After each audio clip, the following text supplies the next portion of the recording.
Kamu pernah dengar nggak tentang salah satu desa di Jepang yang mana warganya itu bukan manusia? Disclaimer, ini bukan cerita horor ya, tapi ini kenyataan. Di desa Nagoro, kamu bakal ketemu ratusan orang yang nggak bergerak karena mereka adalah boneka.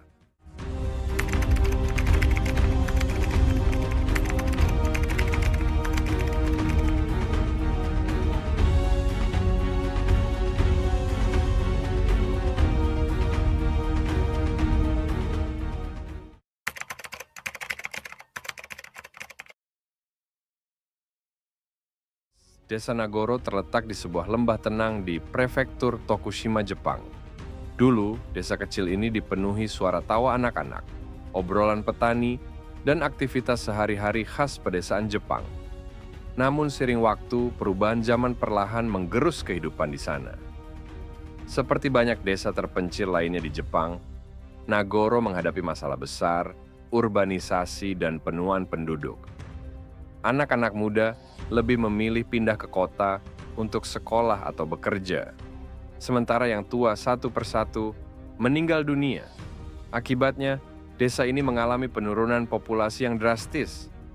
Dari ratusan orang yang dulu tinggal di sana, kini hanya sekitar 20 orang saja yang masih menetap. Sunyi, sepi, dan hampir seperti desa hantu. Tapi ada satu hal yang membuat Nagoro sangat berbeda. Desa ini tidak pernah benar-benar kosong. Karena setiap kali seseorang meninggalkan desa atau meninggal dunia, seorang wanita akan membuat replika mereka dalam bentuk boneka seukuran manusia dan menempatkannya di tempat yang biasa mereka tempati dulu. Seperti di halte bus, di sawah, di sekolah, bahkan di dalam rumah.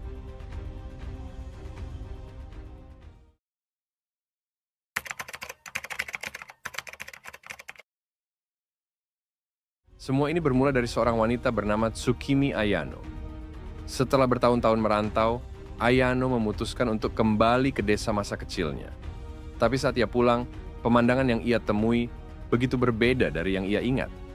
Rumah-rumah kosong, jalanan sepi, dan ladang-ladang yang tak lagi digarap. Suasana desa begitu sunyi, seolah waktu di sana berhenti. Dalam keheningan itu, Ayano merasa kehilangan. Salah satu orang yang sangat ia rindukan adalah ayahnya yang sudah tiada. Untuk mengenangnya, ia membuat sebuah boneka seukuran manusia, berpakaian seperti ayahnya, dan menempatkannya di kebun tempat sang ayah biasa bekerja.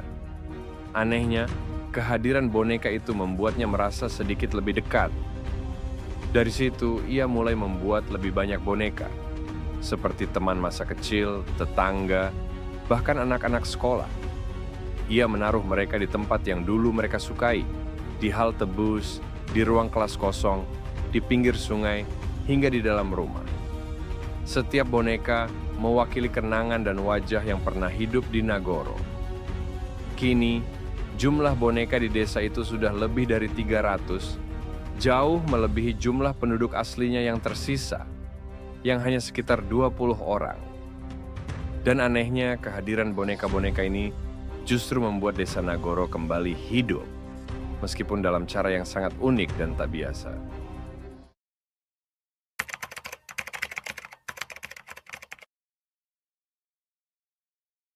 Nah, bagi Tsukimi Ayano, boneka-boneka ini bukan sekadar pajangan atau karya seni. Mereka adalah kenangan yang diberi bentuk untuk menghidupkan kembali suasana desa yang perlahan memudar. Setiap boneka dibuat dengan penuh perhatian, mulai dari ekspresi wajah, pakaian, hingga posisi mereka ditempatkan. Mereka bukan hanya boneka, tapi perwakilan dari jiwa-jiwa yang pernah mengisi kehidupan di Nagoro. Seorang petani tua duduk di bawah pohon seolah sedang beristirahat setelah mencangkul ladang. Dua anak terlihat menunggu bus di halte, meskipun bus itu sudah lama tidak beroperasi.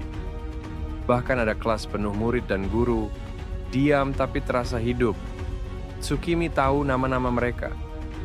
Ia ingat cerita di balik masing-masing sosok itu. Siapa mereka, apa yang mereka suka, dan di mana mereka biasa duduk atau berdiri. Bagi orang luar, mungkin itu hanya boneka. Tapi bagi Tsukimi, itu adalah teman-teman lama yang pulang kembali dalam bentuk yang lain.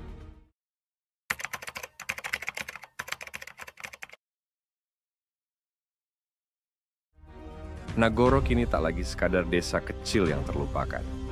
Kisah unik dan menyentuh dari boneka-boneka buatan Tsukimi Ayano menarik perhatian dunia.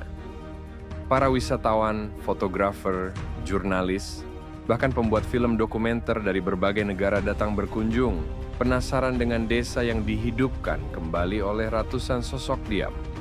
Desa ini perlahan berubah menjadi galeri terbuka, di mana setiap sudutnya menyimpan cerita.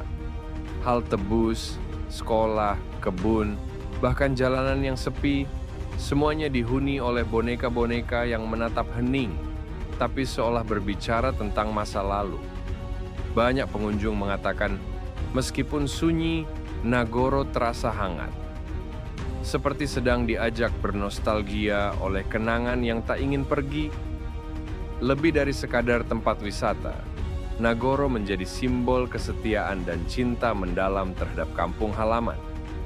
Tsukimi Ayano tidak hanya menghiasi desanya, tapi juga menjaga warisan emosional yang biasanya hilang seiring waktu.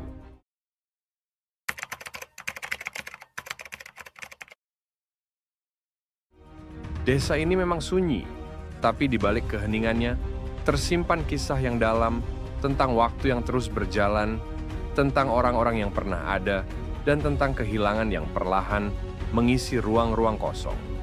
Kini, semua itu diabadikan dalam bentuk boneka, sosok diam yang memegang cangkul di ladang, duduk di halte menanti bus yang tak kunjung datang, atau menatap hampa dari jendela sekolah yang tak lagi dipenuhi murid.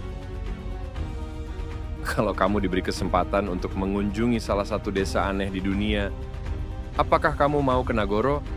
Coba komen di bawah.